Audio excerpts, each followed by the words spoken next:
appreciate it. So, hello everyone, welcome to Guns Down Life Club, our Circle of Safety meeting. Before we start anything, we're going to open it up in prayer. Before I say any word, we're going to bless this house real quick. Amen. Thank you, Brother James. Hold on a second, wait till everybody come in. Sorry. Everybody in. Come in and close the door. I mean, right now, youth, because we always have these conversations about the community. It don't make no sense to have these conversations without our kids from the community. Right? We're going to give you our input. You're here to learn. We ain't going to have these conversations without our participants. Because the whole reason why we exist is because participants. And I encourage all your sites to have participants. Are you not doing it? All right? So, open up in prayer. Father God, we come before your presence. We ask you for divine protection upon our children. Thank you for Brother James. Thank you for SOS. Thank you for Brad. Thank you for Gunshot Life. Thank you for all. In the name of the Father, Son, Holy Spirit, amen. Amen. Also, out of respect, we have a moment of silence for all the people who lost their loved ones to gun violence, to family members. Raise your hand if you're a parent or somebody, a guardian who lost somebody special to gun violence, that knows somebody else affected by gun violence. Yes, sir. So we're going to give a moment of silence, a good 10 seconds, just a little moment of silence of respect.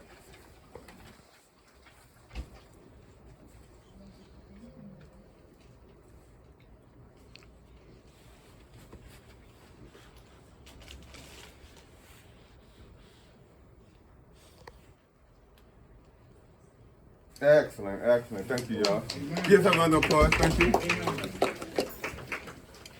So we're going to follow the agenda.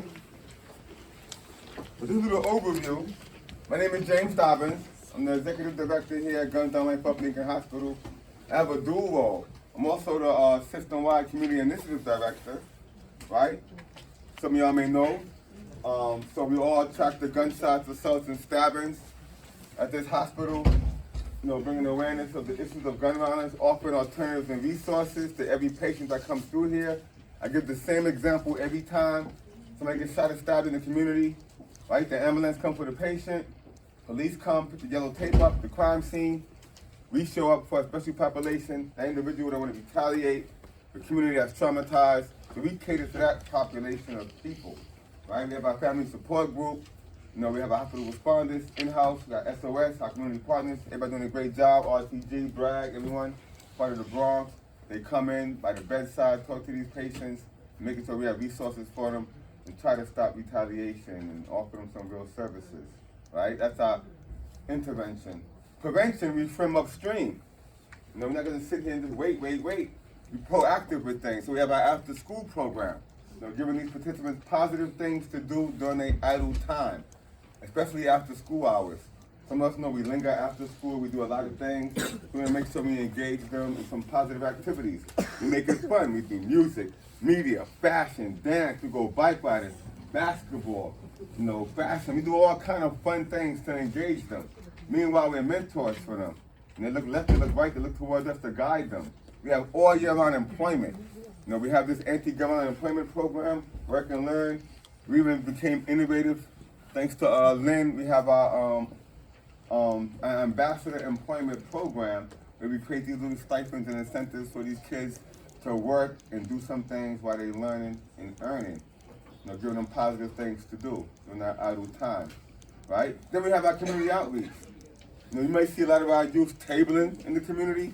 We're doing health fairs, resource fairs. It's about bringing awareness to the issues of gun violence and doing our tabling work and everything. Where's Selene at? Oh, she's next to her to come. She's gonna come over in a few minutes. We have our work specialists, we have our educational specialists. This to better service the community. That's a little overview. Meanwhile, also, can y'all like open up a little bit? I'm gonna show y'all some of these stats real quick. Y'all can see right here, right? So, in all these meetings, I'm gonna read to y'all the stats. Y'all can just see what's going on. Y'all notice the trend? I've been working here since, can anybody see this a little bit? Pass the The blow up, oh, it's on both screens? Yeah, it's on both screens. So I'm gonna stand out the way totally. So y'all can see I've been here since 2017. I just went back to 2018. This is show you our pattern and the trend here. This is 2018. You know, from 2019, you see the color codes. You know, January, February. We're in February right now. 2024, January. These are the gunshots. These are the stab wounds. Go a little down. Yeah. These are the stab wounds. You can see right here. Go a little down. Up. These are the assaults. So looking at this community, you know, I have a new chant too I'm trying to create. But everybody say it takes a village, right? Takes a village? Takes a village, right? So when you start marching and chanting, I'm gonna say, who are we? No, we the village, right? It takes a village. So who are we? Who are we? Yeah, I like that. I kind of like that one. So when I say guns down, RTG, SOS, Save our streets. brag. No, I brag. We brag. No. Who are we? SUV. Well, look, you know what I'm saying? So basically, these are the trends. These are all the gunshots, assaults, and stabbings that happen in the community. Now, when y'all look at this, when you look at the gunshots, when you see the stab wounds, when you see the assaults, somebody volunteer, what do you see in common with the trend? Look at January, February, look at March. What happened in April? Look at March, right? Look at April, you see May? Oh, repeat that, talk louder. Summertime. Yep. Summertime When is it's more, hot. right? So, we always talk about the problem, the 400 years, been this, 500 years, this, that, the problems.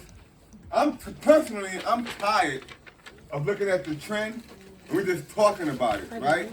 So what are we doing different? How you doing? How are we gonna stop when March comes and it start getting hot? Why? Because it's hot. People start coming out. People, you know, the winter beef, everybody marinating, people start coming outside. What are we gonna do different to stop this trend from happening? What can we do so when April, we're in March now, what can we do with the gunshot wounds? We see March, we got how many gunshot wounds? Is the updated one? Updated one. We got April, May, June. What are we gonna do to stop this trend from happening in April, May, June, July? Because we can't just keep looking at the trend and say, yeah, summertime come, we know what it is, the same thing gonna happen. Well, this is the purpose of this meeting. This is the purpose of this village here. We have these credible messengers, the community, the stakeholders, to talk about the problems and solutions right here. Because we notice the pattern and the trend that's happening here. Do y'all agree with me? Yes. Right? And this meeting's not gonna be just me talking. We're gonna give you all the readout of the gunshots, assaults, and stabbings, show you the trend of the gunshot wounds. Look at the stab wounds. Whoop, a little bit. Look at the stab wounds here. Look at 42 incidences. Look at all these stab wounds, how the trend just goes up. And look at the pattern. Look at the slashes. The same thing. So, I had a little huddle with the team, our team. So we said, what are we going to do different to change this trend, to change the whole pattern of this? So we talked about boxing, right? We talked about basketball. We talked about music, you know, the studio. We talked about podcasting. And we're going to just share with you guys what we're doing and how we can collaboratively work together with the music, with the fashion, with the sports. We go bike riding, then we go cycling, right? Music, fashion, arts.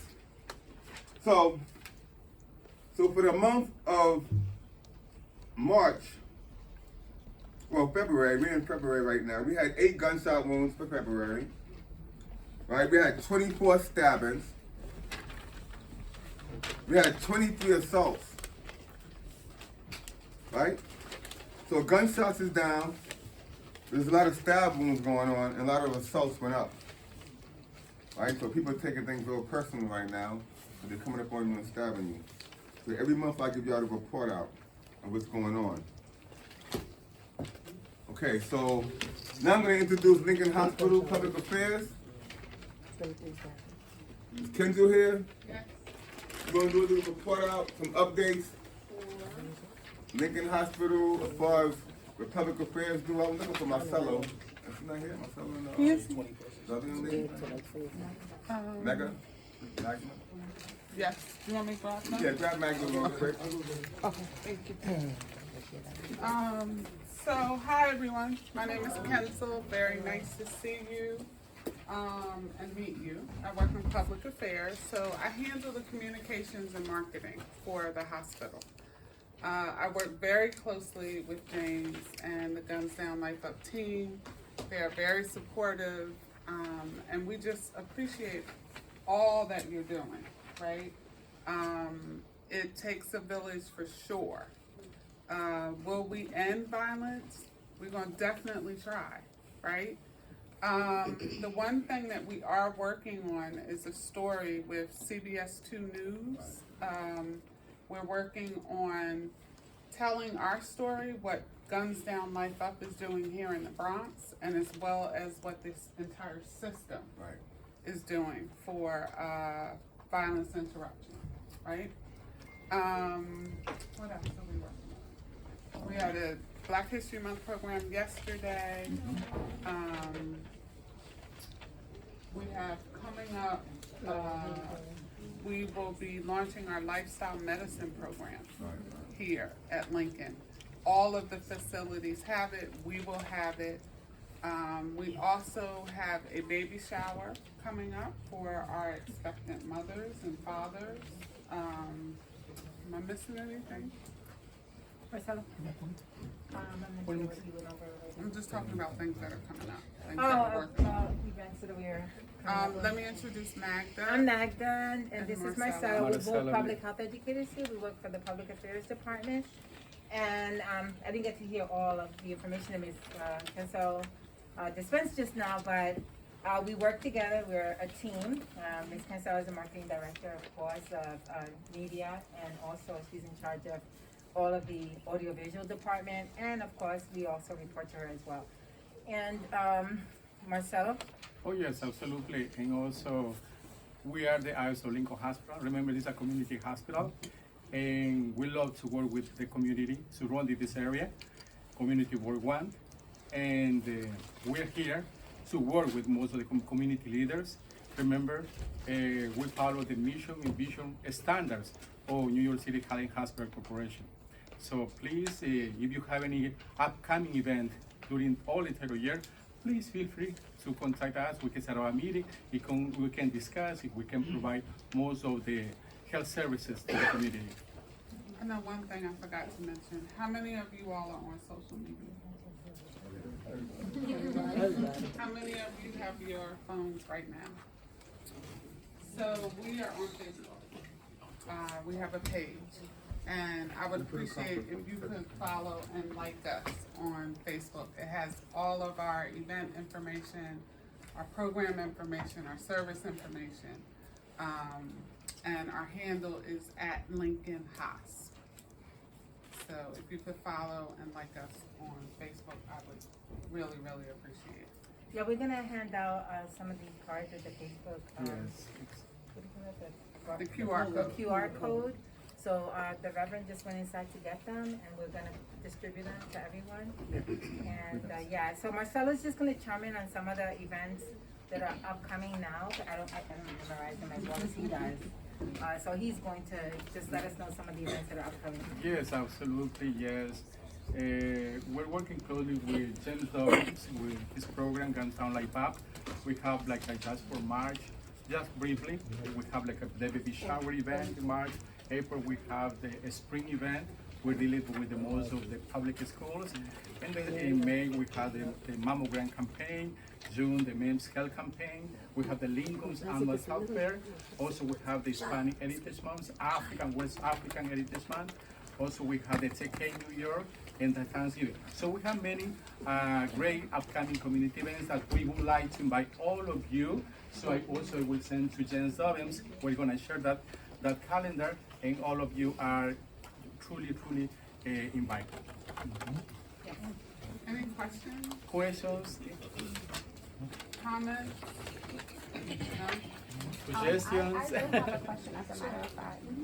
It's a really great idea that you are doing a lot of these events, and I commend you for that. What does your baby shower event actually look like?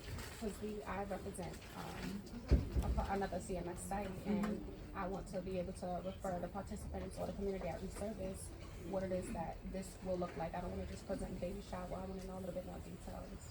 So Anybody heard the question? Yeah. the upcoming baby shower, it's going to be on March 28th. She wants to know what does it look like, because she works with other agencies, right? And she would like to invite them to the baby shower. So the actual flyer is on Facebook, first and foremost.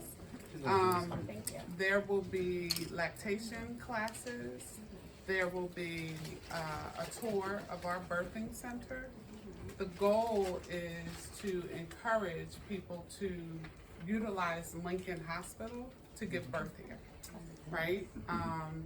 We will also, it's going to be like a baby shower. We'll have games, we'll have refreshments, we have a photo booth, we have gifts for the moms and the dads. And then there'll be an actual tour. You can go upstairs to actually see the birthing center. Look at the ward, exactly. Meet some of our pediatricians, that type of thing. Okay. So that's what it looks like. Thank you for that. My pleasure. Yeah, Any you other have my questions? business card, so Sure. we're gonna be in touch. Yes, can we utilize this space for free in a rental? Good question. Thank you, that's my middle name. The answer to your question would be no. Oh, well. No, thank you. Good question, though. Any other questions? Questions are free. We don't charge for Let's that. give public affairs community outreach a round of applause. So, again, this objective is I'm going to share the information. We're going to share the calendar. It's about creating that synergy, us connecting with each other, showing a more united force with one another, and working with each other. That's the whole purpose of this connection, so we don't work in silos anymore. Because I've been accused of, I'm being honest, working in silos. I'm trying to connect us all together, so I'm going to be transparent with everything. Because we are. Oh, y'all So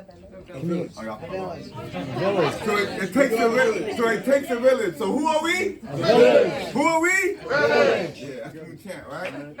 We are the village. Who are we? Village. All right. Thank you, y'all. Thank you. So, Nice to see you again. so also, I can't find my book. Nice to see you guys. Y'all ready? So we have an initiative. Oh, you have a question? Go ahead.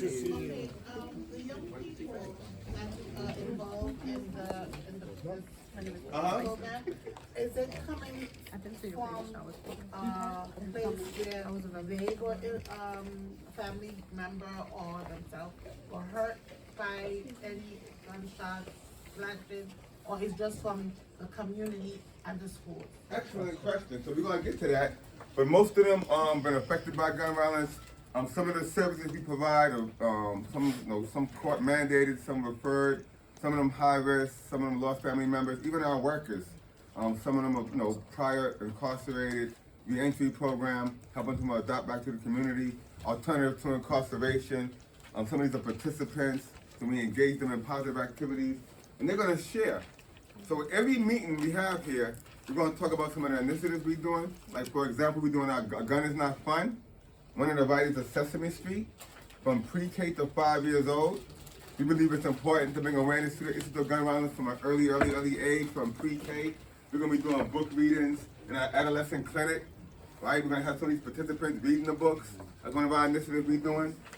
And we're gonna have our youth come. One of our youth ambassadors is gonna come up and talk about some of the things that we did last month and some of the things we're doing moving forward, right? We're gonna follow the agenda. Do you have the agenda here? And then you can have any questions. Then we're going to have our hospital violent interrupters, some of the programs here. We're going to have our CMS sites, some of the leadership here, talk about the services they do. And the object here is to share our calendar and make sure we're all working together to make it a safer, better place in New York City. I take pride in the Bronx. The Bronx set it off in a lot of things. I think we have a strong rapport here, SOS, RTG, BRAG.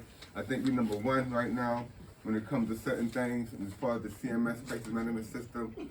Jacoby Hospital in the building? SUV? Yeah. SUV in the building? Yes, we are. Right? We got our brother company right here, SUV. We're going to come out and talk about some of the work you do, SOS, and so I'm just really happy. So right now, you take the floor, our youth ambassador, talk about what we've been doing for the last month, and we've been doing coming up. And also, like I said, they're going to talk about some of the problems and we want some tangible solutions because we have all these stakeholders here, and we want to hear from them what we need and how can we better service them. Go ahead, it's all yours. Hi y'all, I'm Chloe. And talk a little. I can't hear.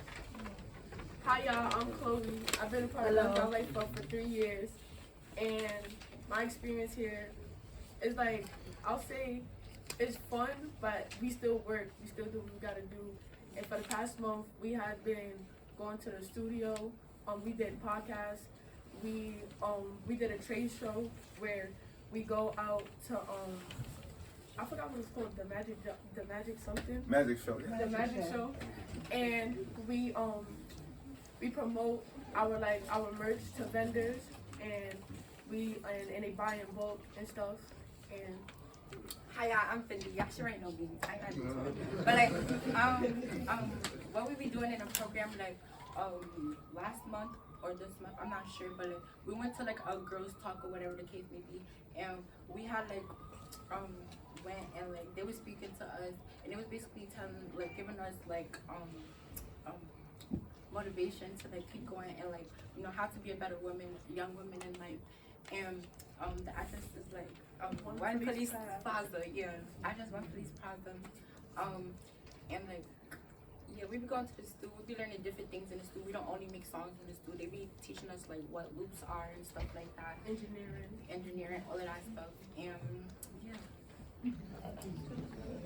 Give me a round of applause. So, do any other youth want to share some of your experiences? Oh, I got one more thing to say. And also, we did a modeling show, and I was a part of the modeling show, and I really liked it. It was a good experience. It was like, a good head start for me. I think I want to be a model, so yeah. All right, give a round of applause. All right. Hey y'all, my name is Kayla. So for the past few days, we started last month. We auditioning for a play called Rhythm. It's about it's about a young boy where he battles in the decision of making positive music and negative music, and how his friends around him try to convince him to do positive music and pursue a good legacy. Excellent. Thank you. Oh, okay. My name is Shadell. Most of y'all know me. I've been here since day one. What's day one? 2018. Give me a round of applause. Please add too, all our participants that started in our program are still currently involved. Some of my alumni, they come back and talk for consistency, and we have, go ahead, I'm sorry.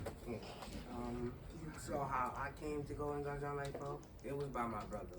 My mom sent my brother there first, and then before we didn't have more resources when we first started. I was just coming because my mom was going, but my brother was in it because she feared that he would go into gun violence. So after I say once he finished high school, he still comes eventually off and on. But I think it helped him because it kept his mind straight where it was. Because I realized the stuff that's going on in the streets, it's really only kids that be in there, it's only for the money. It's mostly about if your mom by themselves and they work, but it's not enough money to keep the house up. It's mostly kids just be in the street because they need to hustle. They need to get the money. That's why some of the kids is growing up quick. They need to get the money how to get it.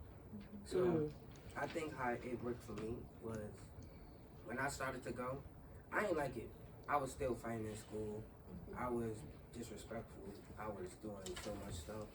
And then it told me how to speak properly. It told me stuff mostly this thing is trying to help us with stuff that we can't grab or we need. Instagram, we see famous people, they give us the Instagram, and then when we go, we ask them for help or they show us ways to do it.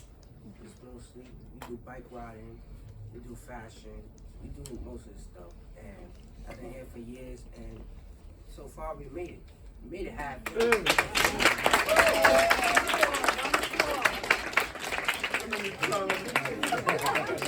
So, now we're gonna move. So, anybody have any questions for the youth? We're gonna recircle the youth. We're gonna revisit it because this whole conversation is about the youth. And like I said, I ain't gonna be standing over here talking. We all gonna have our piece and speak at this meeting. Anybody have any questions right here? Anybody else want to volunteer? Anybody else want to say anything? Oh, I just wanted to say. So like before I came to this program, I was just talk louder. All right. louder.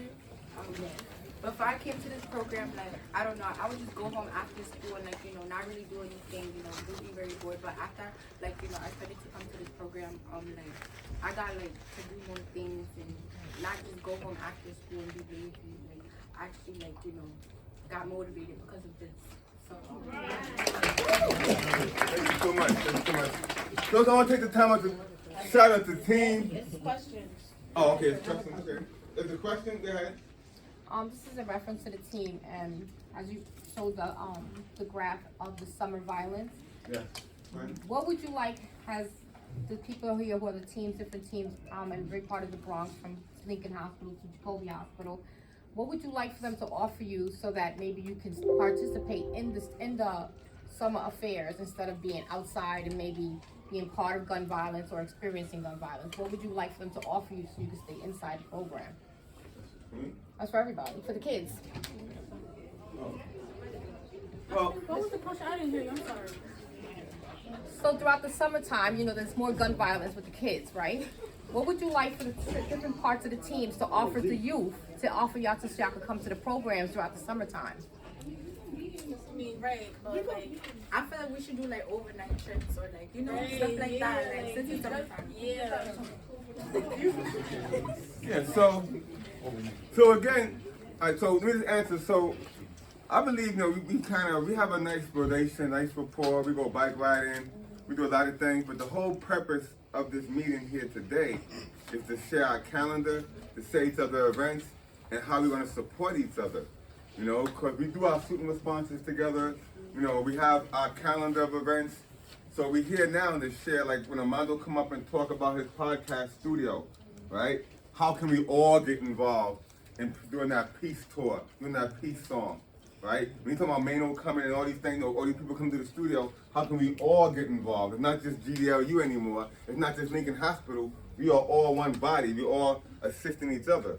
Y'all got some powerful things going on too that I want to get involved with. So the purpose of us being here today is to connect with each other and how we can support each other and getting more engaged with each other. Like right now you see our participants standing here, right? The next meeting, we're gonna have SOS participants or RTG participants. We're all gonna come, we're gonna have a youth huddle. So we have these meetings and the kids is here, we have to ask them what's going on. So I wanna introduce the team, the Gun Down Life Up team. We have our outreach workers, we got our new program manager, Abdul, give him a round of applause. Give like a half a minute intro. Everything's 20 seconds. Yeah, 20-second intro. So good. Yeah. Oh, yeah, hold on. You have a question? Yeah, I had a question for the young man. Huh? For the young man that been participating. Okay. You have a question for the? I'm sorry. Yeah, absolutely. How you doing, young man? My name is Jesus. First and foremost, man, I'm inspired just by you staying, from day one. You know what I'm saying? Just the fact that, you might have some followers following you, like myself. However, how does it feel, you know what I'm saying? Like, how's your growth been? You know what I'm saying? Do you feel like you've grown thus far throughout the years? And would you continue, you know what I'm saying, to, pursue and even want to work, in the CMS site? I'll say, I don't know if I will work here, but mostly this program is mostly about is trying to teach us by the time that we finish with school, we'll know the stuff that we need to go to college, do the stuff that we want to do. I got my brother, he's doing shirts. He learned that from James. Yes, sir.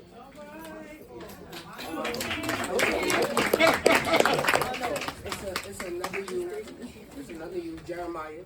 He do shirts too. They both learned that from James. That's why the program at CMU is like we trying to learn how to do fashion. We trying to do different stuff. Edit, learn how to do music. they're trying to teach us more different stuff. You don't have to be in the streets to do that. You can do it the easier way, more easier legal way. So I think the program for me will help me grow is that staying in the program helped me speak properly. Don't be disrespectful like always I usually do. Yes, sir. And mostly that's what some of the kids don't understand. They speak a different hood language, and when they go work for a job, they go do an interview, they speak a way that they don't understand. So mostly the program here is for try to teach you how to speak properly. Give a round of applause. And Marie and I used to go to this guy's school. This guy's a fighter, man. This guy used to just keep, I mean, I'm gonna put you on the spot. This is a fight. He used to just curse at people. This, he got the 360, we still working, we all work in progress. We all participants for the record. But thank you so much. Give a round of applause, y'all.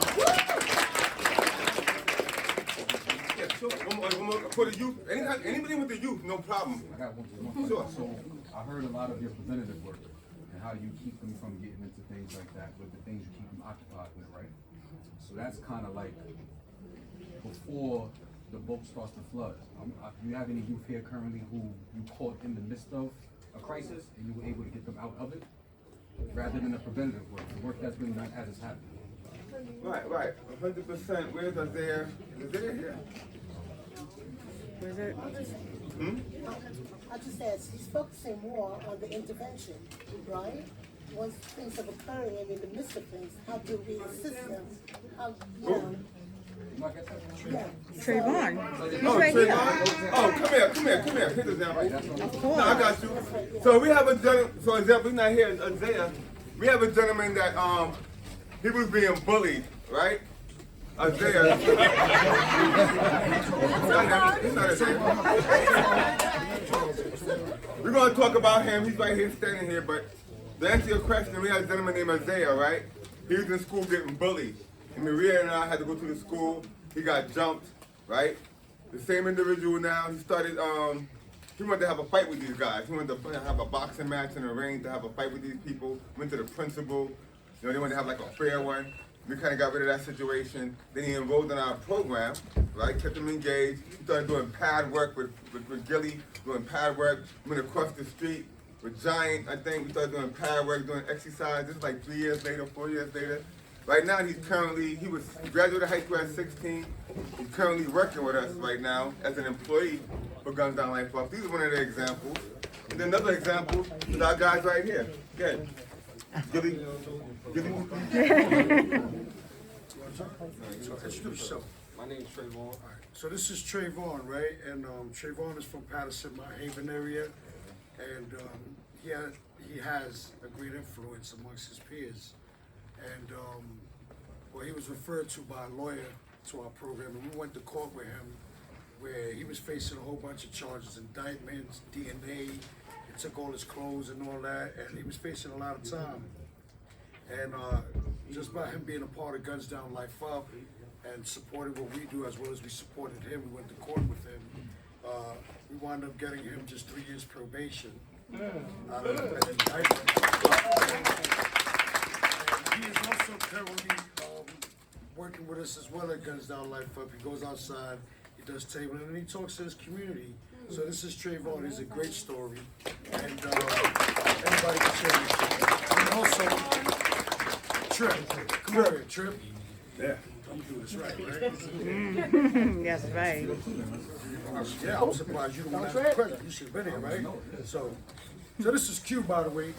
First, before I introduce Trip, this is Q, and Q is also from Patterson. And when we were recruiting our different catchments, Q came on our radar through Akeem, and he's a great influence in this community, and we hired him here. And he was working with us for a little while here, and he submitted his resume to SOS, and he is a what now? Weed worker supervisor. Round of applause, round of applause.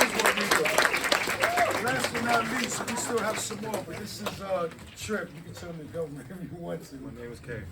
But you're a well speaker, so I would like for you to introduce yourself and tell them what this program has done thus far for you. I came in this program, I'm gonna say, 2 years ago. I had caught a couple charges coming out of federal prison, and my PO was tired of me. So she gave me some options. One of them was house arrest for like 6 months. But during that house arrest, she put me in all types of things. A therapist, 'cause she said I had a problem. She said, find your own community service, right? So I had somebody I met in prison that was like family. I looked at him like an older brother. And I called him and I told him what my situation was, and he said, come down. So I came down. I wasn't thinking about doing this. I was just trying to stay out of jail.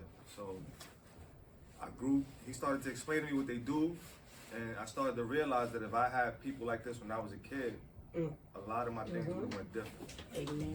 So just that alone was enough for me to just, maybe I could just spread what happened to me. I ain't gotta force nobody to change or give you the option or tell you what you gotta do or not. I'm gonna just tell you what happened to me and how it happened to me and how easily it happens to everybody, because I didn't see it happen. It started on a basketball court. You know what I'm saying? I'm raised by the basketball court, and all my friends has become my family because I don't have a pops. I ain't got none of that. My mom was working super hours. My sister was on her own, and I was in a park. I'm gonna say 18 hours a day. And I grew to love my friends. My friends was not the best influences. So by the time we got to about 15, 16, we started to go to jail. You know what I'm saying? And it got to the point where I had some friends that I've been friends with 30 years, but I only seen them 6 years out of the 30. It gets sad, you know what I'm saying? I could name names of people that I love that really they'll probably know, but I'm never gonna see them at our youth. When I do see them again, we're gonna be old, and it's sad. And upon that, I was on that same indictment, and my cop-outs was ridiculous. My everything was wrong for 2.5 years. Never had a good lawyer visit. And then I come home to see everybody that is in the neighborhood we was in doing the same things we was doing. So you don't say it, because you know you a hood nigga, you gonna come out, yo, what up, yo, but you sitting there and I'm standing there and I'm watching the dice game, and I watch him go in the building, make a sale, and I see him put the gun under the tire, and it's like, these are things that are normal to us, but the youth needs to understand that it's not normal. Like a lot of things with the street period, you gotta go to jail to be respected anyway. Because if you don't go to jail, then niggas don't know if you can hold it down if you do get caught. So going to jail is actually like a gold medal, which is, excuse my language, fucking ridiculous. And I just want them to understand that there's other ways to get where you gotta go, and you don't gotta pass through a jail cell to do it. So that's just what I'm doing. All right, I'm currently employed. Give me a round of applause, y'all. So we hire. We got Mata. Mata is an example. You know, he has to speak. You know, Mata is a prime example of being entry. We got Maria Lopez. That's who brought me, Mata. Mata brought him on board. Maria Lopez, our first job, she was active. We got a lot of people. We got a lot of people that's enrolled in working in our program. Where's Z? Z was a gunshot victim. Is Z here? Yes, right here. Z, come real quick. Yes. Z came through our ER as a gunshot victim, right? Hey, bro. You know what it is? We hire people. Tell them quick 20, quick 2 minutes what happened, what inspired you and Gilly and Maria, you know what you always say, like, going on. How y'all doing? Y'all know I'm Z. What? Yeah. All right, one mic, please. I came in, I was hit 6 times, face, body, legs, all that. Maria and Gilly came to my bedside. I'm originally from down south, so my mother and all my family members live down south. My mother stayed connected with Maria, make sure I got all the help I needed. They stayed with me to the hospital. I was in the hospital for about 3 months. As soon as I got out, came to St. James, started volunteering, and now I'm working here at the hospital, sharing my story with everybody else. So we hire people that have been affected by gun violence. We hire people that had ankle bracelets on their ankle. You know, they come home, re-entry, get them back into society.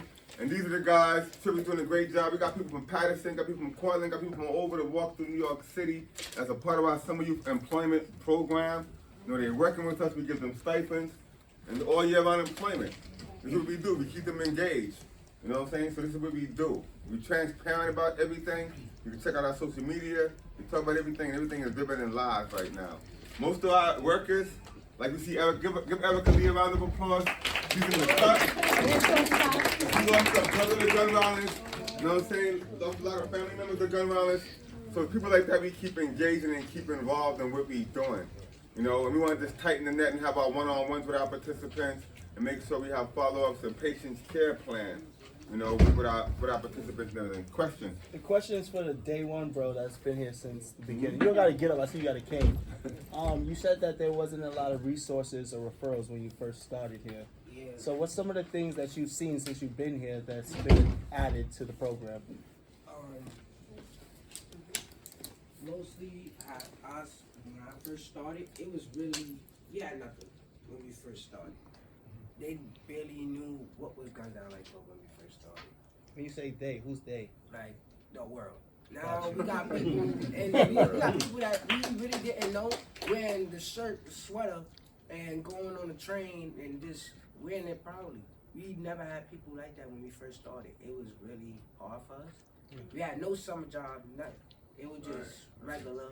And then let's say 2020, that's when stuff started popping off. That's when we started getting more active, more people was coming.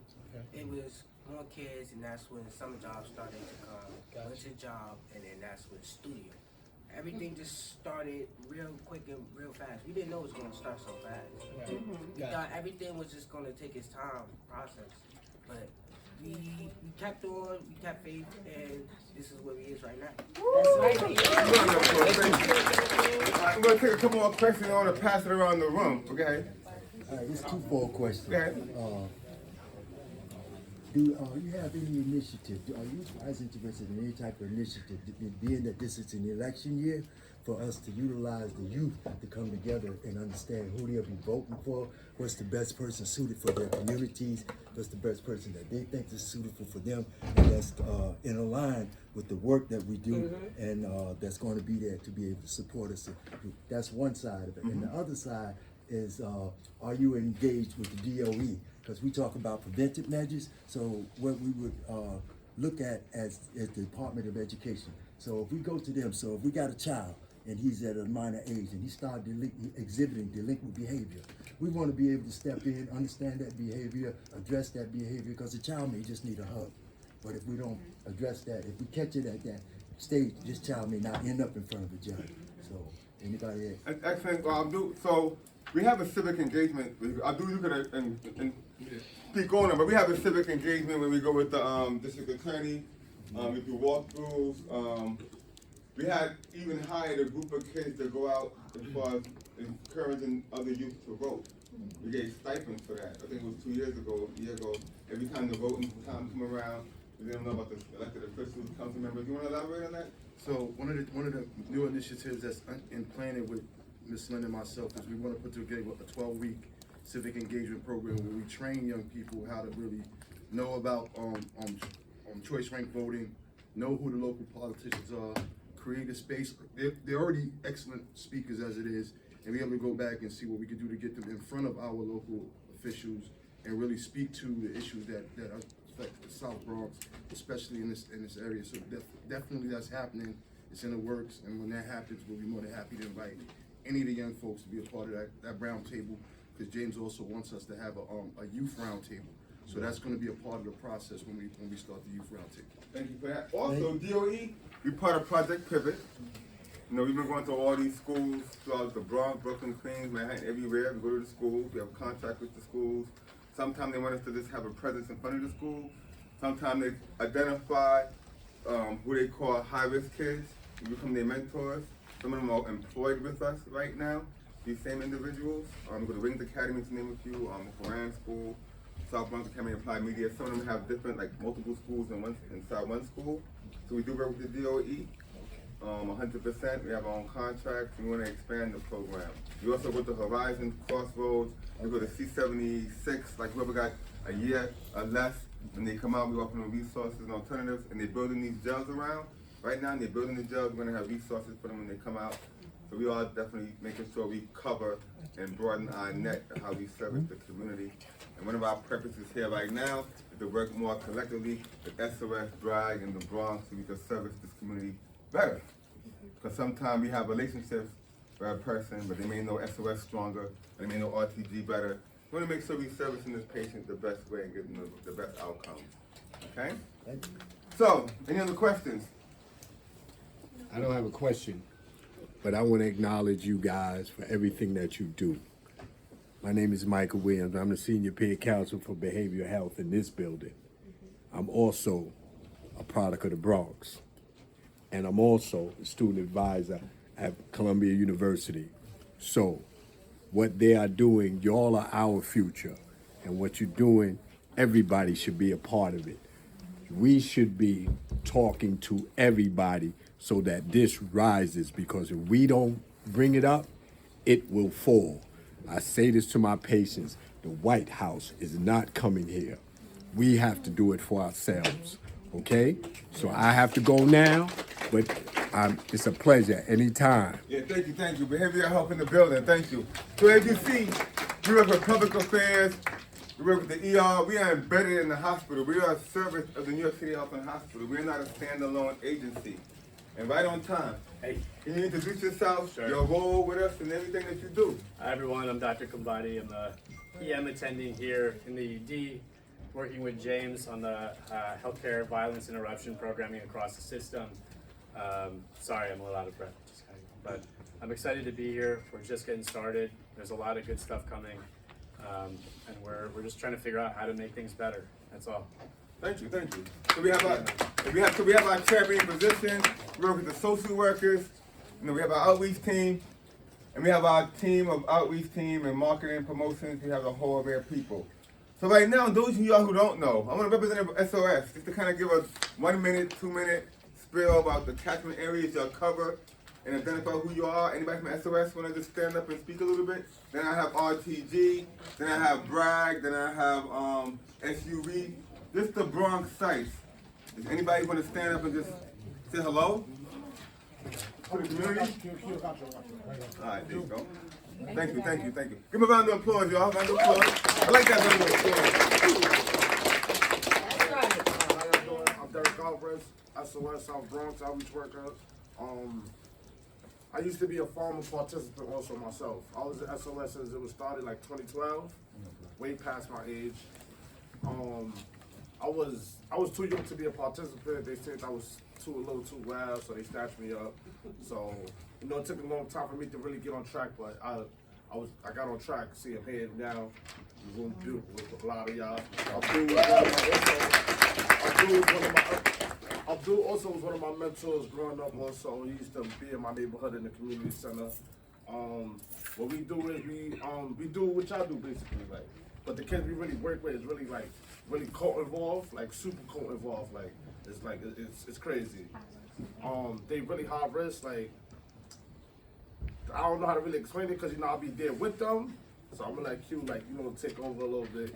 I don't want to say too much. So as far as when we Hold on, Q, sorry to cut you off, but Derek, please elaborate a bit more on your community, how much you involve your community. All right, so I work in my community. Like I'm from Jackson Avenue, so we got that catchment. We work on the Monsignor side also, which is like Jackson, Morehouses, Matanzas, Forest, McKinley's, and Franklin over there. So we got all that area over there. I'm definitely a product of my environment. I literally grew up on Jackson Avenue, so it was a little different from when I came on the team.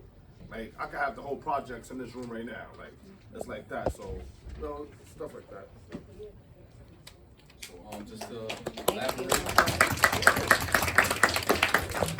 to elaborate a little bit further on what we do and how we go about doing it. As Derek said, everything 100% accurate. Just to take it a step further, everybody's situation looks a little different. Some people find themselves in the court system due to violence, gun violence in the streets. Sometimes it's not gun violence. Sometimes it's intermediate partner violence. It could be relationship, DV related. So in situations like that, we also have sister companies like RISE. We have Bronx Community Justice Center who works with us, and we provide an extensive list of different types of wraparound services that can help with any type of need anybody can think of. If you think of it, we probably do it. So, as he said, we work on both sides of the South Bronx. We got the Mauritania side. I'm OW supervisor on the Mauritania side. We oversee McKinley, Forest Houses, Boston Road, all the way up to 160 Prospect, all the way out to 169. No, 169 and Crotona-ish, that area over there. We got a lot of spillover areas that don't fall into the catchments directly, but we still cover all of that. We have our GDLU's hospital responders are the internal response team. We provide the external response team. So someone gets shot, they come to this hospital, GDLU gets the notification, they'll send one of their hospital responders from upstairs, downstairs. We get the notification, we come in from outside, and we make contact that way. We follow up to try to minimize the threat of retaliation when there is violence. If there is any, we try to do our part to just deter it, offer resources and opportunities to just take people's mind away from retaliation. Because violence in response to violence only breeds more violence. Good job, young man. Good job, keep up the good work. RTG, someone from RTG is stand up. Just want to put in the community know who you guys are, how we all working together. Oh, sorry, brother. Go ahead. Great job, SOS. Give SOS another round of applause. Hello, good afternoon. Hi, everyone. My name is Shanita Hill. I am the therapeutic supervisor with RTG, and just a little bit about what we do. I have my violence interrupter supervisor with us, Mr. Artie. You can start, and I'll piggyback off of him. Good afternoon, everybody. I'm Arthur Harris, violence interrupter supervisor from Release the Grip. We located on 779 Garden Street, Bronx, New York.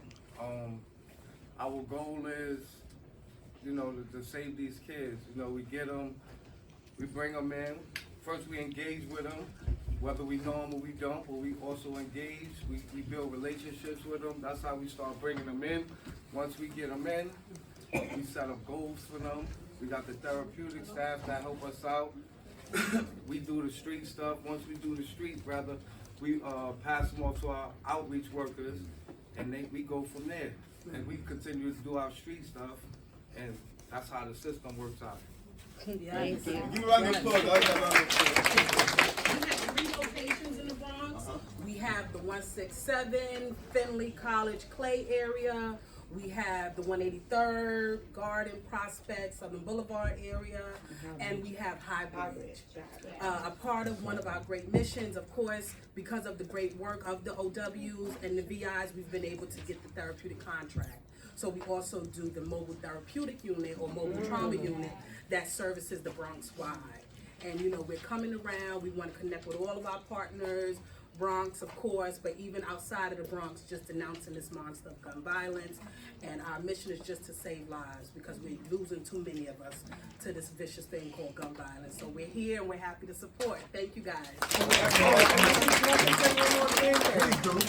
The beautiful thing about it, like you see, you have SOS, we have Guns Down, Life Up, and we have personal relationships with them, so it makes it easier to find out what's going on and do some networking to squad beat the best we can. So that's worked out a lot. Thank you. I love you. Great job. Who else? SOS, RTG. Where's Bragg? Bragg in the building? I Bragg? We Bragg. Where are you? SUV. SUV? Come up, SUV. Come on up. This is our brother agency. Just tell us about what you do in 2 minutes, 1 minute. Give a round of applause, y'all. Who SUV stand for? Stand Up to Violence. Okay. Try to steal a little bit. Who are we? SUV. Who are we? SUV. Who are we? SUV. Stand Up to Violence, like all right, one mic drop. Pay attention, y'all. Thank you. We are the sister to here at Lincoln. We're at Jacoby Hospital. At Jacoby Hospital, again, Stand Up to Violence. We bring on any trauma victim that comes into our hospital. We visit with any trauma victim, along with any young person that comes into that lives in our catchment area. Our catchment area has grown exponentially in the last couple of months to about a year. So we cover Monroe houses, Stevenson Commons, Sacramento houses, Soundview houses. We are from Allerton all the way to White Plains. We got Pelham houses. We got Allerton and White Plains all the way to 226, which takes on Parkside houses, Gun Hill houses, and all the White Plains between Carpenter and Case. Yeah, so that's our area. So just like a lot of us here, a lot of programs here, we pretty much are doing and trying to work in the same way, by doing wraparound services with our young people. And what we do is what we all do, right? And we treat each and every young person as an individual. We don't have any cookie cutter way that we do things. We take each and every situation and we wrap them around with services that are going to accompany them and whatever they want to do in their lives. Another great part of what we've been going on lately is that we've been able to bring on also, like RT just said, the therapeutic part, and we've been able to bring on a staff in our program of about 5 social workers right now that are working, which is a great thing right now. And we are also in the hospitals. This is our senior hospital responder, Mr. Kadeem. I'm going to let you know what it looks like in the hospital. Hello, I'm Kadeem. In the hospital, we see all the admitted patients with any violent trauma, gunshot wounds, stab wounds, assault wounds. We leave the DV cases to our social workers, but that's the great part of our team. We have just so many components to it, from the outreach to the hospital, that we kind of cover any type of violence that is admitted into the patient and into the community. So it's a great program. Thank you. So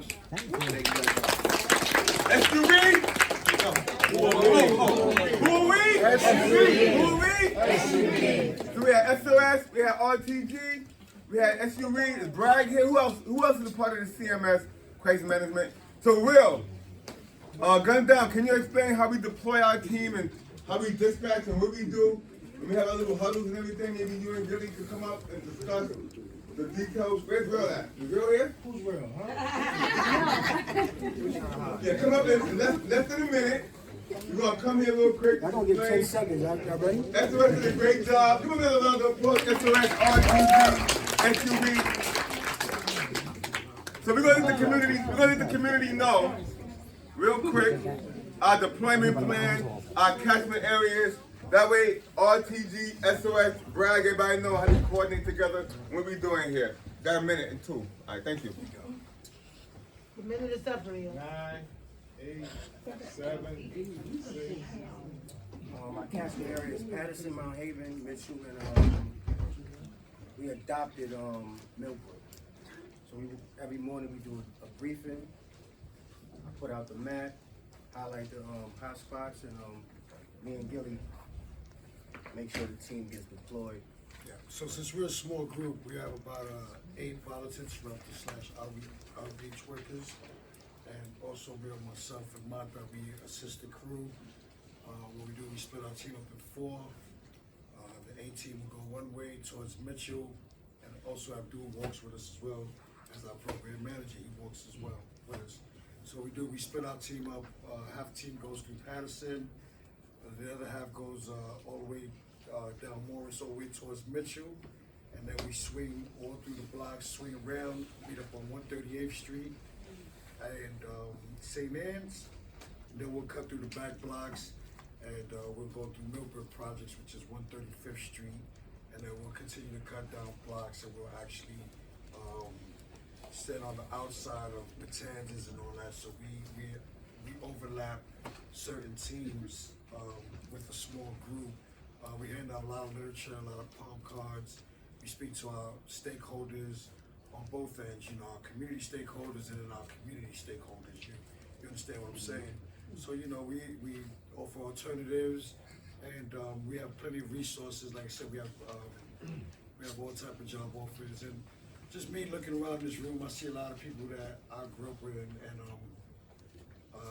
they were outside and they chose to do this work. So I'm not gonna shout y'all too hard, but I got Action, I got Kadeem. Definitely got me. Like most of this whole team. So everybody bought into the system, and the idea is to buy time. We can't stop everything, but we also need the community stakeholders to also let us know what's going on in the community as well. We can't turn a blind eye to anything. Then when it happens to you, then you want to get involved. We need to get involved all day, every day. And I want to give a shout out to Mildred and Maria as well. They are our hospital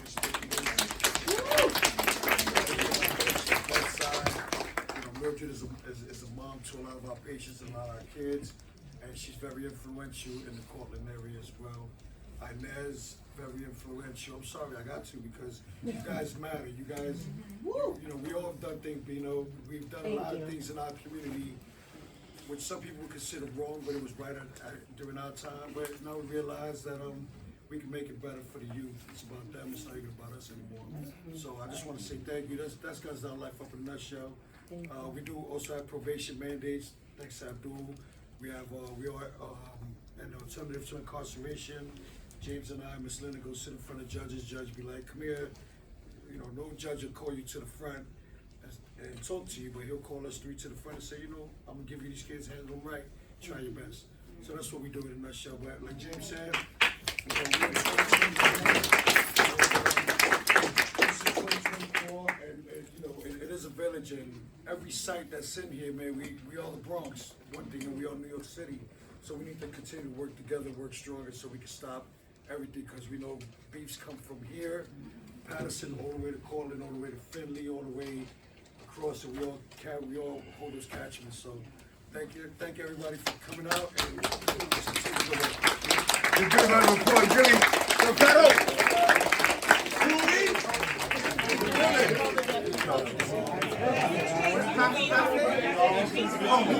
We are?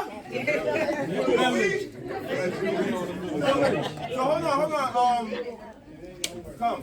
I want to acknowledge right now, so we know our violent interrupters, our outreach workers, we know the model of the CMS, you know, violent interrupters canvass the community, defuse situations, have their hands on the pulse, the hospital responders by the bedside, outreach workers, but we have a special unit that we give our stipends to, our court-involved kids, our contractors.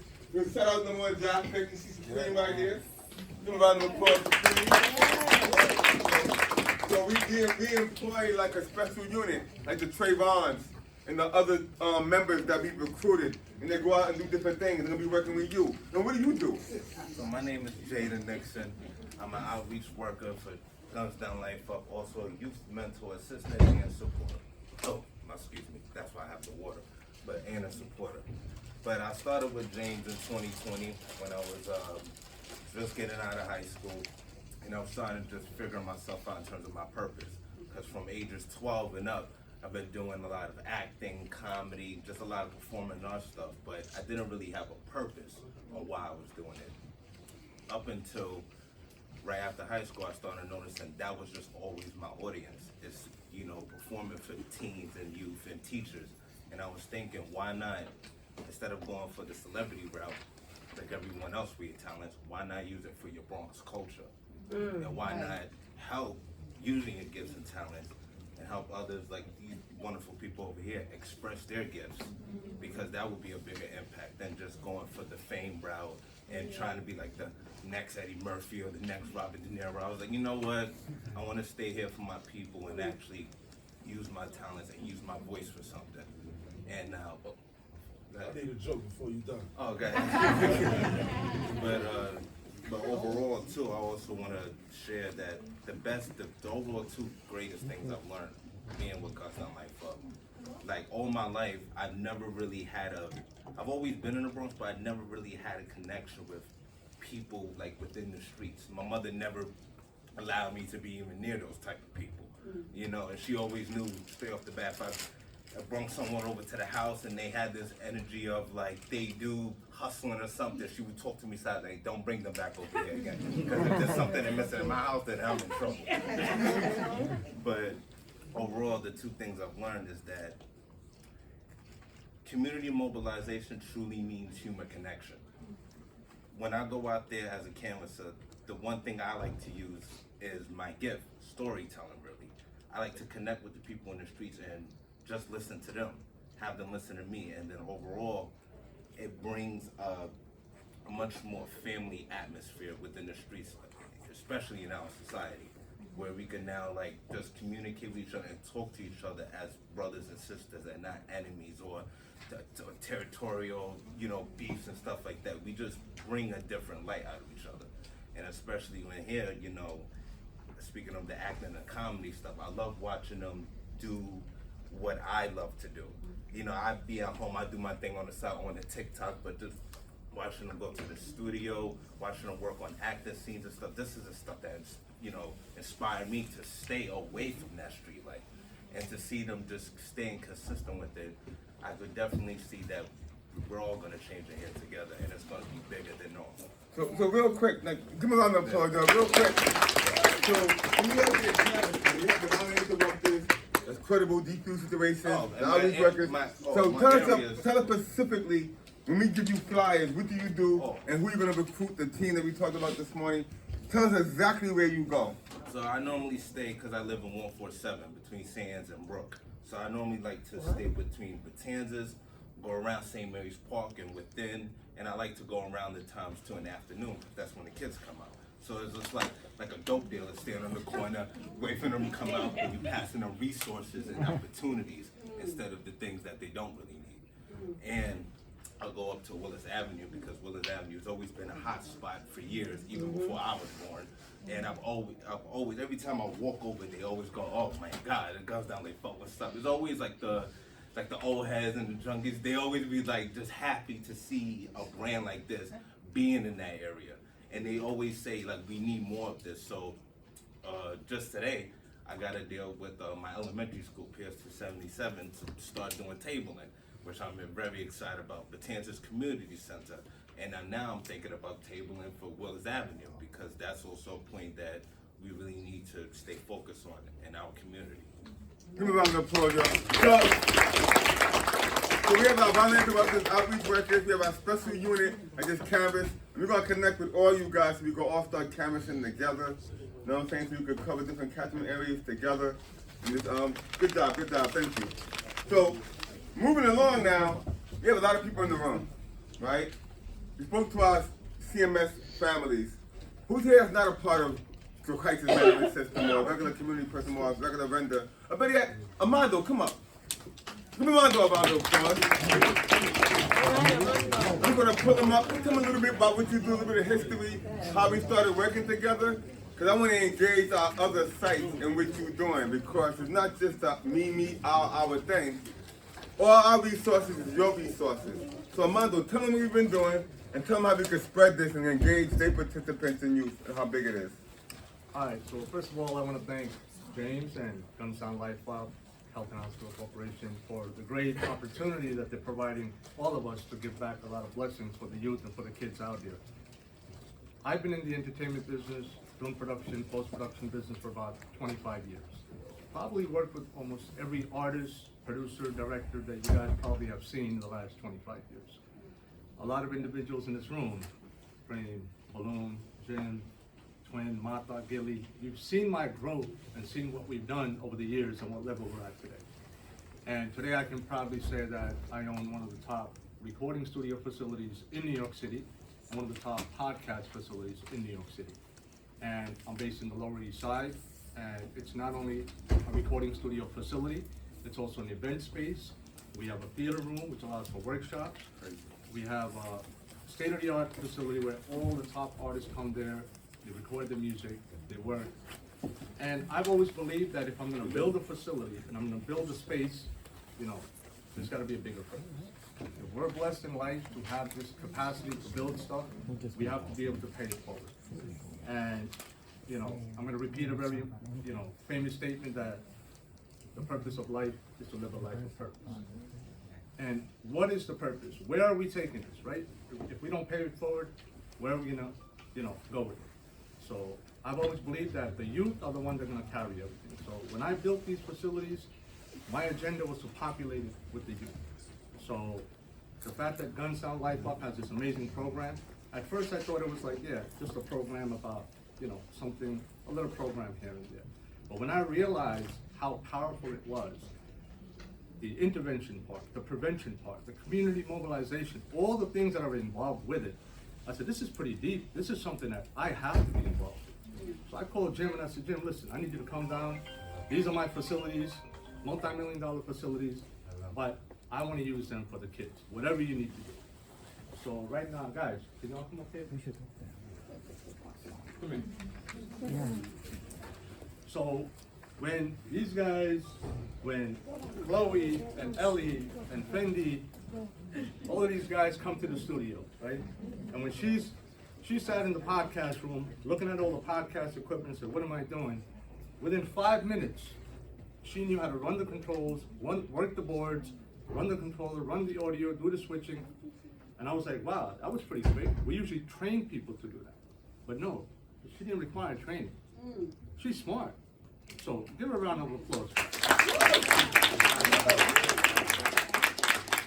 And then when we started the conversations, when Ellie started the conversation and said, all right, Chloe, are you leading or is Fendi leading? We're Fendi. Oh, there she goes, right? And I wanted to hear what they were going to speak about. At first, the conversation was about, well, who's better, Nicki, Cardi, you know, a common conversation. But I said, guys, what do you really want to talk about? And then the conversation became so deep about, you know, violence and intervention and prevention. And I happened to have an executive from a major company. He passed by and he said, oh, what's going on in there? And I brought him into the room, and I think it was Chloe, right? And she goes, well, mister, let me tell you what we do. And he sat there and he listened to it and he goes, wow, and how old are you? And she didn't want to give up her age, but I did. And at that age, what are we doing at 15, 16 years old, right? And to be able to present that much information about what you're doing in your life to these executives, he was like, he said, you inspired me. And this is a multi-million-dollar business owner. So, you know, the conversation they had, they've done many podcasts at the facility, and I have witnessed growth, development, progress in the couple of times this month when they came to the facility. These young men over here, they came in to rap, to learn about music, to put music production together. So I said, okay, let me see what they're all about. But once they touched the boards and they sat in front of the microphone, the music that they made was like quite impressive. So yesterday I was speaking with Mano, congratulating Mano on his, he got the award for, I think it's, they named the day after him, right? August 16, which is actually his mother's birthday. So the first thing Mano asked me is like, oh, when am I gonna go and work with the kids? So these guys, all Mano, Jim Jones, Fabulous, Davies, all these guys are active recorders at my studio. But I always tell them, listen, your value in life is going to be governed by what you do for the youth and for those that are less fortunate, misfortunate, unfortunate. And I'm here to help and support all of them. So, thank you. Round of applause. Thank you so much, Amado. So, all right, thank you, y'all. Thank you. You want to have some words? So once we pussy start. So everything Amado said, as part of the studio and the access, all your participants who do songs, if y'all artists, we opening the doors. It's not just a GDRU thing. You all are welcome. Just hit me up. Let's discuss it. We can arrange the time. We can use the studio. Let's do what we have to do. All right? Give me another round of applause. My name is Jamila Rose. It's a pleasure to be here with the village. I like to call myself the proud project baby with an MBA. I grew up in Linden houses. I'm a positive product of my environment. And everywhere I go, I say that proudly. And some people would say, well, why are you always happy and repping that you're from the projects? Because that's where I'm from. And I'm happy to be from there. So in my 20 plus years, I've been an educator, a songwriter. I've worked with Armando. I've worked with Nicki, Cardi B, various people. Just standing here and reflecting back on what Jimbo said and hearing the participants talk about when they first started, it almost brought me to tears, because I remember when I first started my accessory line and I was meeting Olivia from Love and Hip Hop. So I'm gonna make this story very short because it's touching and it just reflects back on everybody in this room, because we all have a story. You know, we all have walked the walk and we all have a journey and still on that journey, because the purpose is never completely fulfilled. So I met with Olivia. She had called, she saw my accessories, and she wanted me to bring the accessories to her. So I immediately just had I was single mom, teenage mom. I had $300 left. I went and I bought all these things to make her the stuff that she requested. So I went in the cab because I didn't want to be late. She was very nice, humble. She took the stuff, took the pictures, but I didn't want any money. And I knew she wasn't going to give it at the time, right? So it was promo, it was marketing. And I had $2 left in my pocket but I made a judgment call. I had to do that because my life depended on it, where I wanted to go in my future for me and my son, what I wanted to see prosper for me was important. So I took those $2, I bought myself, I think it was a coffee and a muffin, and I walked from downtown Brooklyn to East New York. But I walked and I cried happy tears because I fulfilled something. And the next day, she wore the stuff, and I started getting phone calls after phone calls to where my stuff was featured in Sex in the City. So I say all that to say that we all have a story and we all have a purpose. And I think just hearing like the young people talking, us elders in the room, we are a reflection of each other. So I came all the way from Brooklyn, and I'm going to be here working with Guns Down Life Sub because it's important. I also ran for city council in District 42. And they were saying, well, she don't have no money. How she's going to possibly run? I ran against an incumbent and somebody who got all the endorsements, but I ran grassroots, door to door. I knocked on 10,000 doors 3 times. And I did that, and I didn't win the seat, but I ran and I walked and I ran my marathon. So now I have my organization called Training Future Leaders, where we have innovative programs. And how do we cure gun violence? By providing opportunities like this, job opportunities, education. Traditional education may not be for everyone, so we have vocational, I have aviation, starting your beauty business, radio production, where I'll be working hand in hand with Armando. And what does these things look like for our people, people of color, the people that are here around the room that reflect us? So I'm open to working with everyone. I believe that there is unity in the community, and the only thing that separates us is a degree of separation, that we can merge that gap. So I'm offering aviation, tech training, and mentorship, because I believe at any age the mentorship never stops. So I want to say thank you to James, to Lynn, everyone in the room who I've met during the course of my work, as well as the people I met today. I pray that we continue to persevere. I believe that God doesn't work by coincidence, but by design. So I appreciate you all. Thank you so much. Be sure somebody left the phone or something? Somebody left 2 phones in the bathroom. 2 phones in the bathroom? Nobody's phone in here? Oh. So due to time, I'm gonna make sure we hit every voice in the room. I wanna hear everybody's voice. Go ahead, SOS. What organization haven't spoke yet? So think positive, come. And after this, we're gonna do an introduction for everybody in the room and the resources that we have and how can we keep in contact with each other. Share your calendar, events you have planned. Go ahead. Hi everybody, my name is David Giller, and my beautiful wife is Helene, and we met James about 2 years ago. June will be 2 years, and really have become part of this family.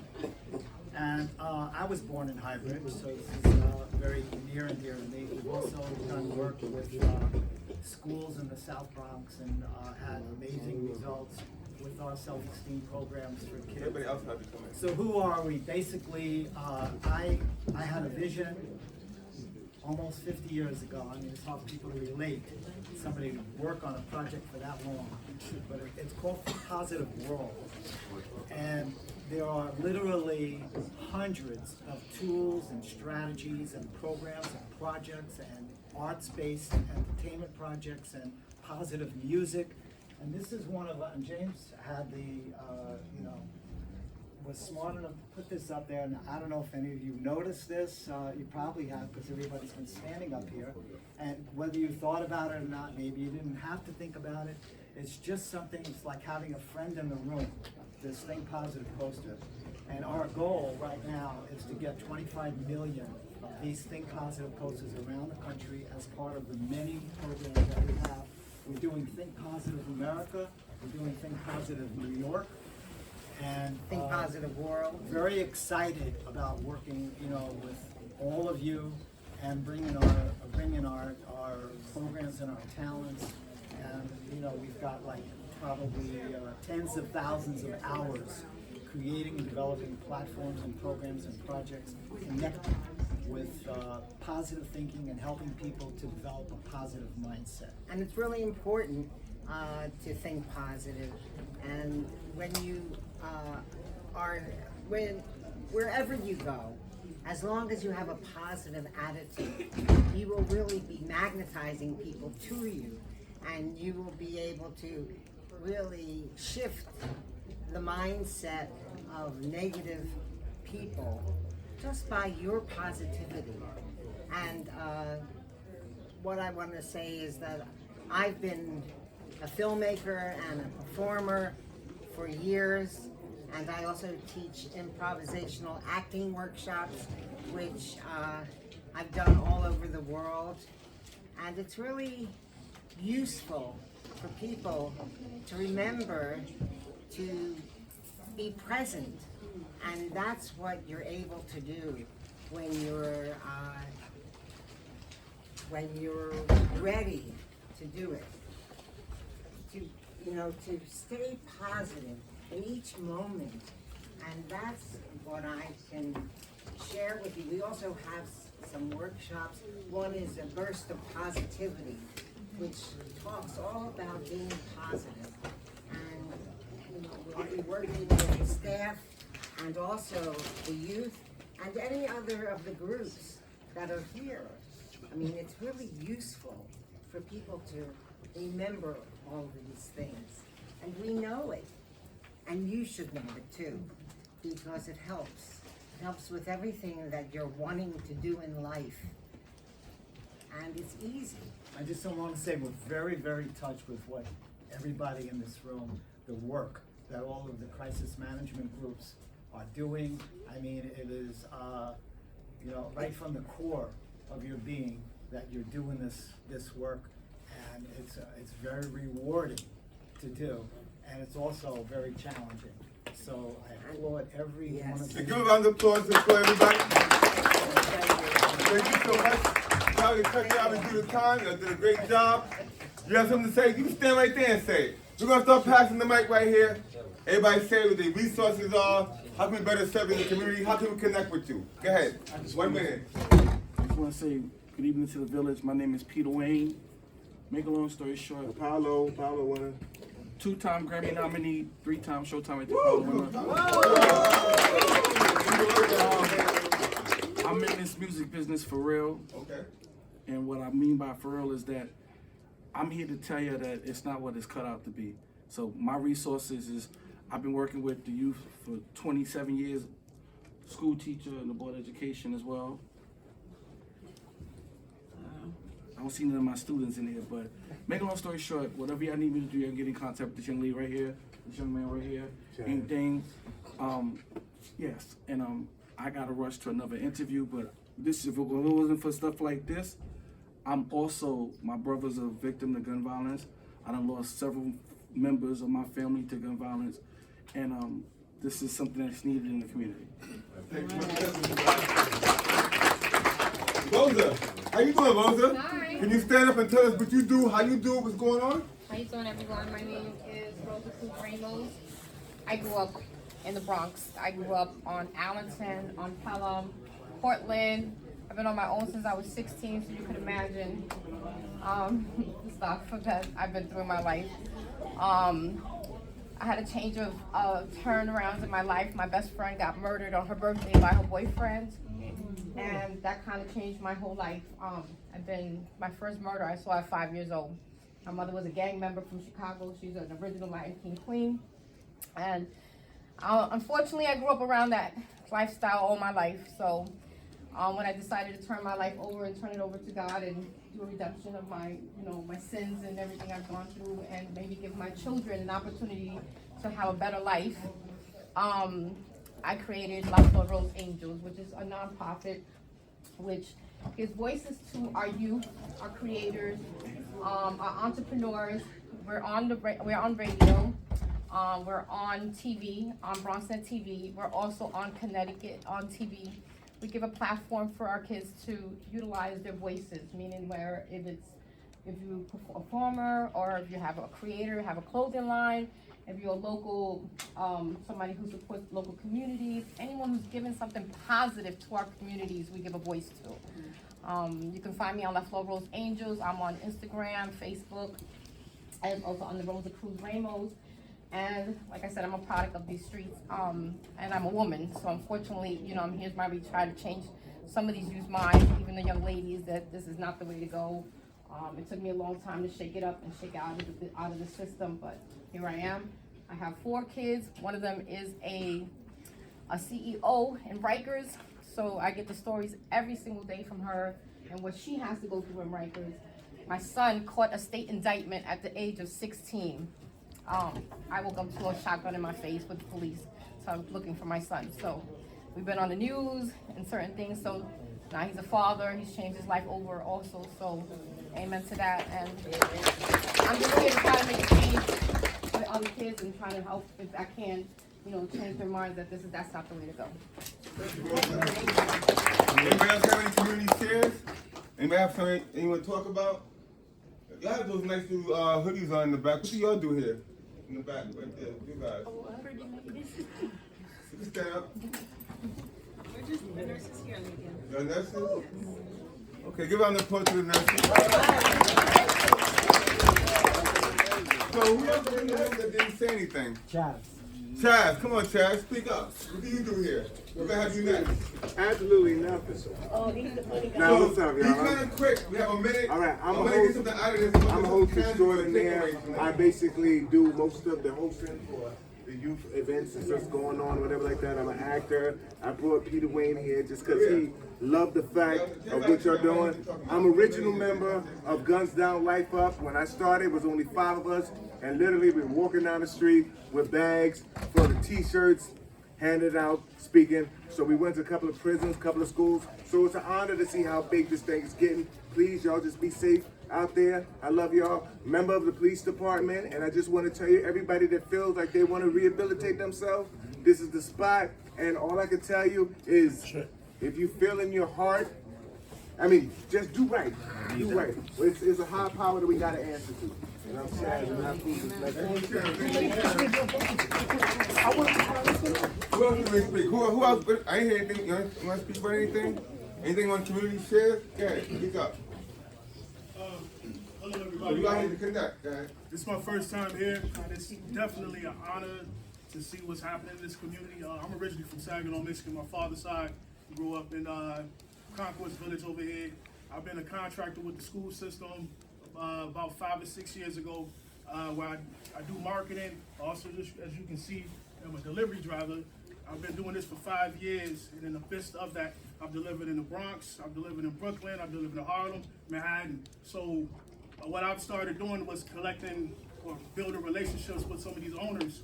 And at this point in time, I'm building a coalition of restaurants where it's like, we're the best of the best, the top of the top. And I went to them and said, can we do a good karma thing? If I got a pizza shop that's willing to say, hey, I'll donate 1 free pizza a week, then on the opposite end, could you guys give an email address? Could you go be a customer? Or could you like support them as well? And they're willing to support the community. We're in a whole new social media age. It's no longer NBC, CBS, and all of those, and Fox. Our audience is at a restaurant. A restaurant got 16,000 people on their social media. This restaurant got the same thing. It's a Caribbean spot. It's a Mexican spot. You got different audiences that you can reach at the same token. So it works hand in hand for the work that everybody's doing here, along with the restaurants. We all have the same need. Communicate. Then the other thing that I'm really loving to hear too is the work that y'all are doing with the youth. I'm passionate about homelessness because I'm just now getting myself together. If y'all ever seen the movie Pursuit of Happiness, Will Smith sleeping on the train, outspent me. Until now I'm here. And I'm almost 50, and I really want an opportunity to get a chance to work with some youth. Like you said, traditional education is not it. Give me 5 years with some kids, they can graduate and they can be millionaires. Because I'm about to be that way too. And that's where I'm at. Also, you got a book coming out?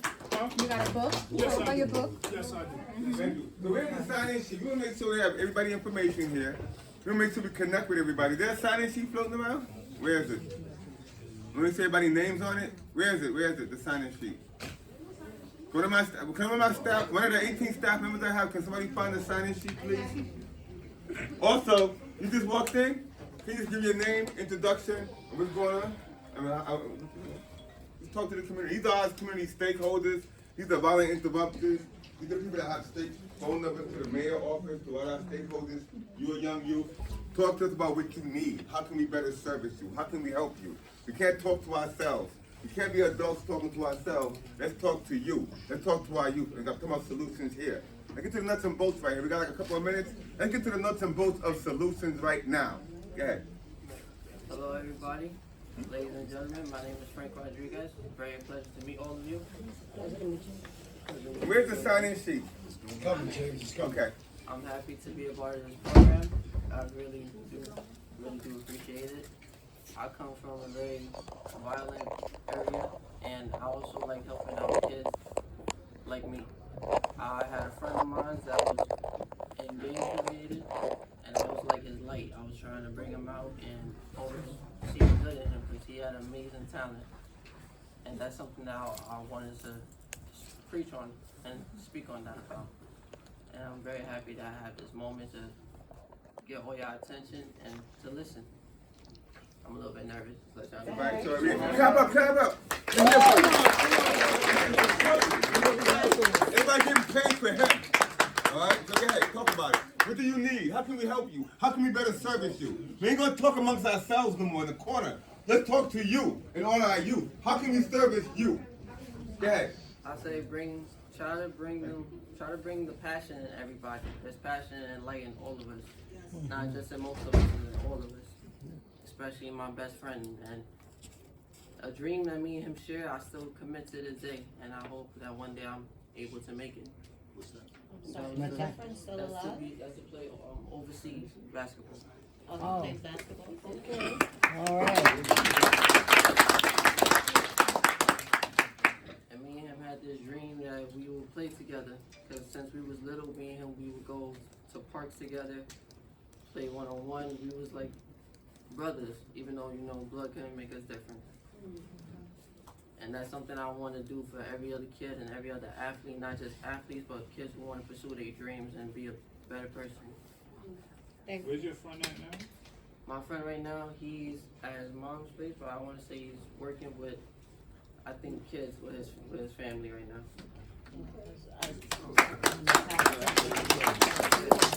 How many shots a day you put up? I'm not gonna lie, it's been a while. I could tell you a day and the age I was when I did this. I was 14 years old. I went outside in the summer, blazing hot. I'm surprised I even got colored on me. Literally, I'm surprised I got. And I put up, in like 12 minutes, I put up 100 3-pointer shots. Wow. You still want to pursue that career? It's a dream that me and him, and a promise that me and him made that we will make it. But since, you know, he got injured and he can't pursue that dream no more, I'm going to continue to carry that dream and that promise we made to each other. Let's get it. Is Workforce One here? Where's Workforce One? Can y'all please come up, please? Because we work with DYCD. We've been doing a lot of these resource fairs and health fairs. We had an excellent conversation with Workforce One, and I'm gonna let y'all talk about what y'all do, the services y'all provide. I welcome you here to our Circle of Safety meeting with all our community stakeholders, all our providers in the community. Y'all let us know how we can refer youth to the program, the job opportunities. I need all y'all to listen. Raise your hand if you're working with Workforce in the Bronx. Right? They told us, what y'all say on the phone? Oh, go ahead. Say what's going on. Good evening, everyone. My name is Gladys. I am the community partner manager for the Bronx, supporting 3 centers. One of them being This is important here, please. the West Farms that works with out of school, out of work young adults. But we also have a program at the Fordham office, which is the Employment Works program, which support customers who are just as involved. And I have with me here my superstar of the program, Mr. Daniel Jones. He reaches out to customers and he facilitates a workshop for the Employment Works program, and I'll let him speak more on that. Thank you. Thank you. So it's pretty funny because I actually grew up over here. I'm from Mitchell Projects. I'm from way back in the day, Energy Projects. Yeah. So, I just came home. I just served 20 years in federal prison. I came home in 2020. And Workforce One was the first place that gave me an opportunity. They snagged me up. First time they read my bio, they snagged me up at the halfway house, and they was like, you gotta go down the street, you need to go sign up with the people need you. So I met a woman, her name is Miss Rodriguez. Miss Rodriguez, she said, you gotta work with us. You gotta come in, you gotta work with us. So I wound up getting a job after 4 interviews. So I snagged it, got it. So now what I do is I basically go out to the halfway house. I go down to 161st Street to the probation office, and I pull in guys that are coming home from prison, people that have already been home from prison that are struggling, trying to figure out how they can get a job, how they can go on a job interview, how to dress, how to act, how to talk, how to lay the past down, pick up something new. But I try to lead by example. I try to tell the guys, when I was in prison, I earned 2 undergrad degrees, one in psychology, one in paralegal studies. And I tell them, I say, look, you gotta make do with the time that you have. You can't make up for the lost time because you're not back in prison anymore. You're here now. And I try to tell them every day. I hold workshops Tuesday, Wednesday, and Thursday of the week, every week. And in my workshop, guys come through and they struggling. They trying to figure out how can they get into the workforce. So I teach them in the workforce how to go on a job interview, how they should conduct themselves. 161st Street, they loan us clothes, they give us clothes. If anybody got the clothes that they want to donate, we need the clothes for interviews. I'll leave my card, reach out to us. And if you know anybody that need a job, that's coming home, that's already home, that's struggling, tell them to come down, come to the workshop. I give it to them straight. Give me a round of applause. So listen to what he said now, right? So once a client or somebody walked through our doors, right? They came home, whatever, they need a job, right? There's a referral form that you can fill out, refer them, and y'all place them in a job. Well, we're gonna put them through a workshop. Put them through a workshop? And then after we put them through the workshop, we're gonna introduce them to our account management team. And then what they'll do is that they'll look at their resumes, and then they're gonna place them in a job that fits their resume. Do you help build the resume for people? We do. We do. We help build their resumes. But I always tell you, bring me something. Okay. Bring me something. Come to the table with something. Show me that you committed. And when you bring that to me, I'll go ahead and I'll do what I do for you and make it right. So this is very important, right? Because we always have these participants coming and need a job. We always see there's no resources out here. And who y'all work with in the Bronx? What was that? Is there age criteria? Okay, 18. good question. 18 and up. 18 and over. So we need to tap into these resources. There's a whole bunch of resources here. I mean, do we use y'all? We just now started connecting with you guys. I've been here for 7 years. Do y'all work with SOS, RTG? This is, the program started a couple of years back when we were working virtually. Mm-hmm. So it was very limited. Okay. Now our team is growing bigger with additional staff. So now we're really going out there. Okay. We'll have a community partner coordinator that works with the Employment Works program recruiting. Okay. And that's what we're doing. I see a lot of the organizations here that Yes. we initially sent out emails, but I'm glad that we're all here, and I intend to continue to have the support out there. So thank you. So Selene, Yes. she's our workforce education specialist, our work education specialist. I know DYCD for the model that y'all have a work education specialist and a job specialist. So I'm sharing these resources. We're gonna test you guys out. We're gonna try your jaw, right? We're gonna bring the participants that we have coming, that came home, that need a job. I got his card here. And we're gonna say, hey, we need a job. We're gonna have a resume situation. We're here to bring you clients. This is what I'm talking about. These are the results we want when we have these meetings. Talking about tangible, something I can hold on to. And somebody walked through our door that he's snatching. No. We're gonna take a picture of it. But we're gonna refer you, we got you. So they're gonna come through our little system, we're gonna refer you guys, so we got you. SOS, RTG, Bragg, SUV, once they contact, these people. In Workforce One, we're gonna do the assessment, the referral form, and everything. We'll be able to help our participants get a job. And we also wanted to go out into the community if they allow us to conduct the workshops. But also So they're gonna do workshops, we do outreach and tabling. They can connect with us and help better service the community. Anybody have any questions for them while we here?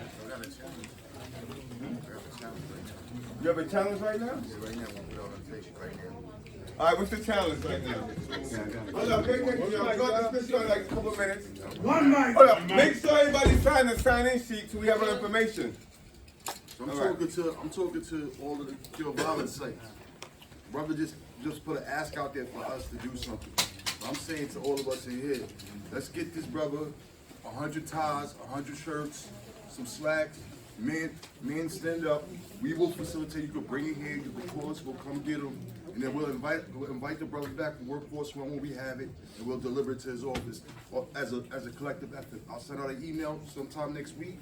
We can start collecting it and make it happen. So we're looking for can we set a goal right now? 100 suits. We got a connection. 100 suits. So, 100 suits. Make it 200. Yeah. Let's start. We gonna get over 100. So let's just do it. Let's say we got to what? What's the deadline? Let's say end of April. Send the email out. That way. Send the email out. Understood. All right, so we're gonna dismiss y'all like in 5 more minutes. But Abdul, our program manager here, he's gonna send an email blast out to everyone. We're gonna start sharing our calendar. And I ask you guys, everyone here, to share your calendar so we can do community outreach together, we collaborate together. Because as y'all see, we have resources, we have studios, we have outreach teams, we have a whole bunch of things that we have going on that we can utilize with our own participants. We don't want to be a silo, we want to work together, and we're all kind of working on the same catchment area, overlapping situations and everything. Anybody have any questions? You want to speak? I'm just sitting Hold on. here. One mic, please. We're almost done. We're almost done. After this meeting, we can sidebar, have conversations. Go ahead. Good afternoon. My name is Rosalis Ortiz Gonzalez. I'm here on behalf of the Department of Health and Mental Hygiene. And my job here is to help the commissioner of the Department of Health and Mental Hygiene to know what it is that you guys do besides the numbers. So I'm actually looking to start participating more in your community events to be able to tell that narrative just like I understand it here today. So for example, now I have a better grasp as to which catchment areas you guys have besides just what you guys simply report and besides just the simple numbers that we get on a monthly basis. So please use me as a resource. My direct supervisor is Clifford LaRochelle. You guys may already have a community connection with him. I have you guys as contacts, so I'm more than able to send my contact after this, but I'm just here to tell the narrative of what you're doing to my commissioner so that we can get more funding and more assistance for everything that you do. Give a round of applause. See, I know Cliff since I've been doing this. I know Cliff since we've been doing this work, right? And it goes to say you never know who's sitting here. As we having these conversations, we submit our data on a monthly basis, right? Right. To the DOH and everything. And we just now opened her eyes on the work that we do and the catchments that we cover. Because sometimes they don't have a real clear understanding of what we do. Sometimes they may feel we don't work together. Some people may not feel we have a rapport. You know? So right now we're here to show the Bronx and the world that SOS and RTG be connected, right? SOS be connected. SUV be connected. Because we are the what? Community. We are the what? Who are we? SUV. Oh, I forgot about that. So, to conclude, I think it's like you want to say something. Yeah, it's. I can tell you want to. Yeah, man. This. Real quiet. Next year, I'm working on a project with Emily Gonzalez, who's an assemblyman for 50th District over in Brooklyn. And the project is entitled Life Up, Guns Down, No More Violence, Million Youth March. And what we want to do is partner with Positive Youth to bring them on a platform so that they can showcase their activities and what they're doing. I have a young lady over in Brooklyn. She's 13 years old. She got a book deal, and she's a clothing designer. She's a speaker, and she wants to come on platform and say, I want to live. Let me have a chance to live my life. Let me mentor you to use my talents to help you to do for her circle. Because I truly believe to reach the youth, they look at me. I'm 70 years old, and I'm a triple. Give a round of applause.